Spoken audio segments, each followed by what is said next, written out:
Les accents toniques sont une partie intrinsèque de la langue. Ils rythment la parole et sont un aspect vraiment majeur dans la prosodie, donc cette mélodie avec laquelle on s'exprime dans une langue.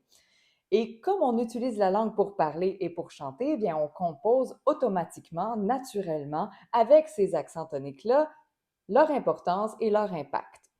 Mieux les connaître, les repérer et les utiliser va servir une meilleure clarté de mes propos, une meilleure communication avec mon auditoire et une meilleure cohérence texte-musique ou texte-intonation dans la composition et l'interprétation. Ce n'est pas rien quand même. L'accent tonique se trouve sur une seule syllabe du mot et son positionnement va va suivre différentes règles selon la langue que j'utilise. Par exemple, en français, il se trouve toujours sur la dernière syllabe du mot.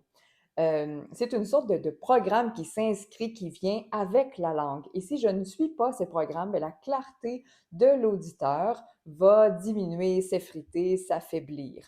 C'est la raison pour laquelle, d'ailleurs, je peux connaître beaucoup de vocabulaire, la grammaire, la syntaxe d'une autre langue sans pourtant me faire comprendre des natifs de cette langue-là.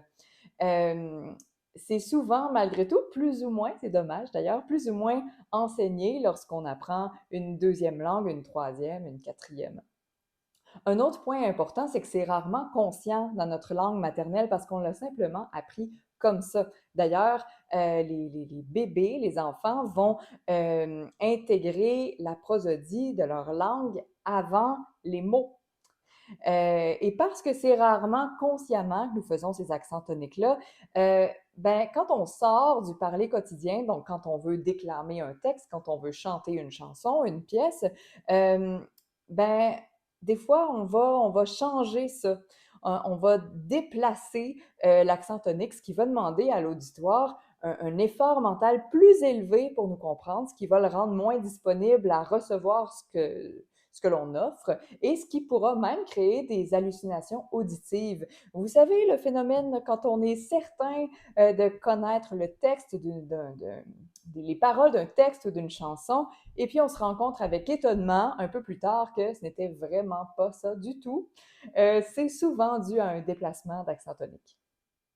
Savoir où ils sont est donc important et très aidant pour soutenir notre parole artistique. La bonne nouvelle, c'est qu'ils sont souvent écrits dans les dictionnaires qui incluent la phonétique, en papier ou en ligne. Donc, c'est la syllabe qui suit le petit signe d'apostrophe dans la traduction phonétique. Donc, si vous parlez ou vous chantez dans des langues qui sont moins habituelles pour vous, ça peut être un moyen assez simple de les trouver. Maintenant, savoir quoi faire avec serait aussi utile, vous en conviendrez, je pense, hein? Allons-y.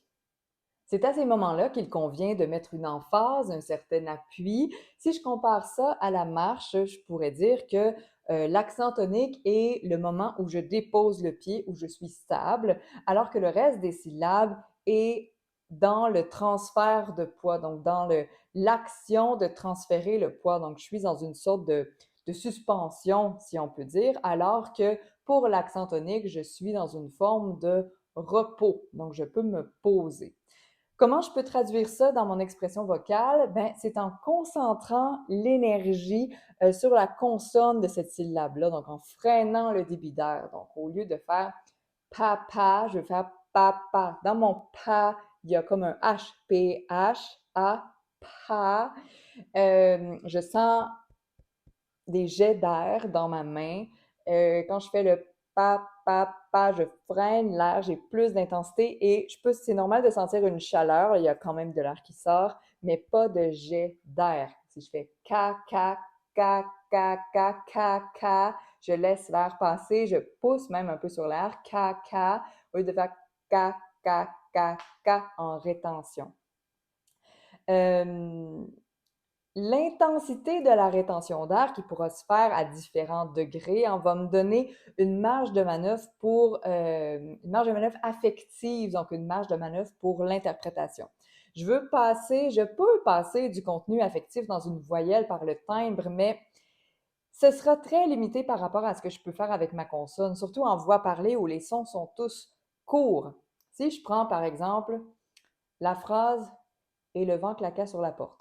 et le vent claqua sur la porte. Et là, j'essaie volontairement d'enlever les accents toniques. Mais c'est quelque chose qu'on a tendance à faire quand on sort du parler quotidien, quand on déclame, quand on veut interpréter quelque chose, un texte, le jouer, le chanter. Donc, voilà, je voulais que vous l'ayez dans l'oreille. Si j'ajoute seulement les accents, et le vent claqua sur la porte, et le vent claqua, claqua, la dernière syllabe du mot, et le vent claqua sur la porte. Ça change déjà la clarté, le sens de ce qui est dit. Mais maintenant, je peux exagérer ma consonne qui est sur la syllabe accentuée, donc qui serait aussi le son, le phonème, le son K qui est là. Donc, et le vent claqua, claqua, ca, ca, et le vent claqua sur la porte, et le vent claqua sur la porte, et le vent claqua sur la porte, et le vent claqua sur la porte. Je peux mettre beaucoup d'intensité là-dedans sans nécessairement augmenter le volume.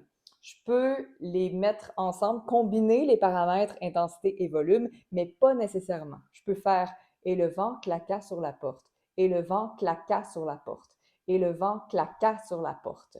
Je peux aussi dire et le vent claqua sur la porte, et le vent claqua sur la porte. Je peux les combiner, mais pas nécessairement. L'intensité vient de la rétention de la consonne sur cet accent tonique.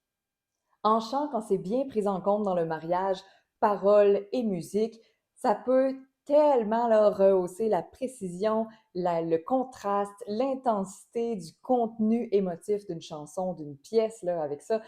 Ce sera un autre beau sujet à aborder.